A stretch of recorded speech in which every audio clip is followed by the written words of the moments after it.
Jacinta, thank you very much. Look, it's wonderful to be here in your electorate, Howard, and to all of our elected members and all of our wonderful party members here today, supporters of our great cause. There are so many people who are passionate about changing the government, not just for the sake of WA, but for the sake of our country. And I want to say thank you very much to Tate and to Claire, and as I say, the wonderful work that Howard is doing, Mick Fells and others will catch up with shortly. But for Michaelia and Matt to be here alongside Jacinta and I'm really very grateful for it.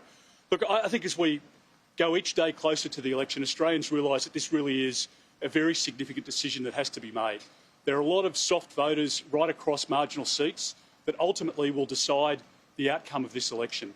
And they're looking at the two parties and they're trying to weigh up not only what is in their best interests, which is people's instinct, but what is in our country's best interests.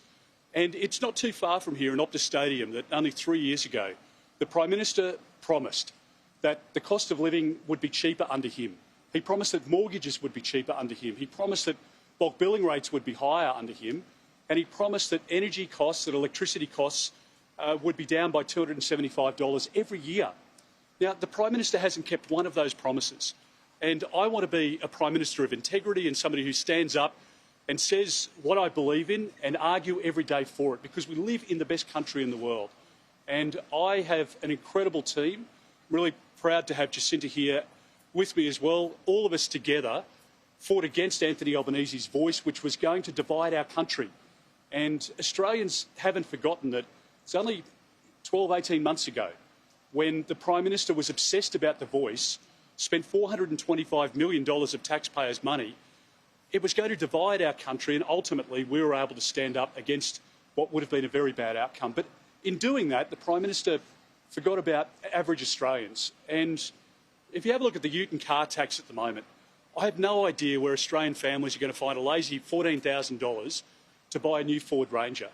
If you're talking about a RAV4 hybrid, one of the most popular cars in our country at the moment, it goes up by over $9,000 under Mr Albanese.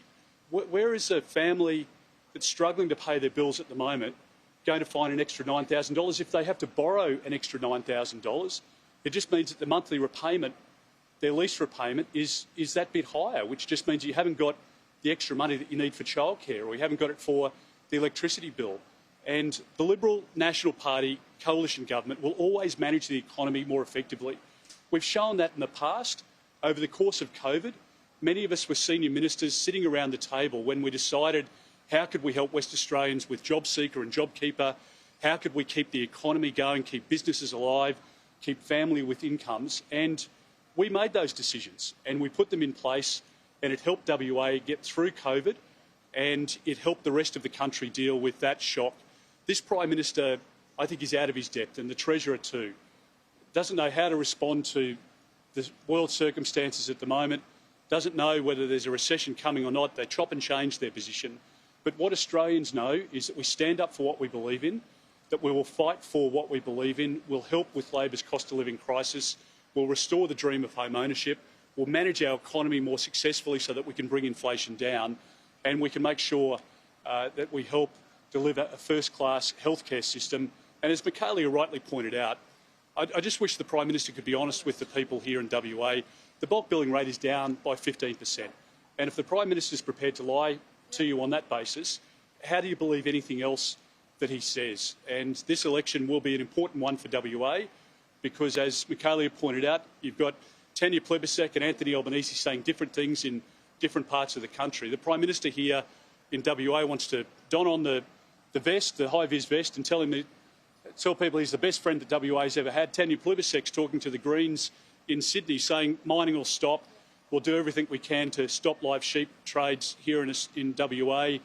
They're talking out of both sides of their mouth. So I think a government of integrity and a government that's prepared to stand up for our country is what is the best option for Australians at the next election, and that's the message we'll prosecute between now and then.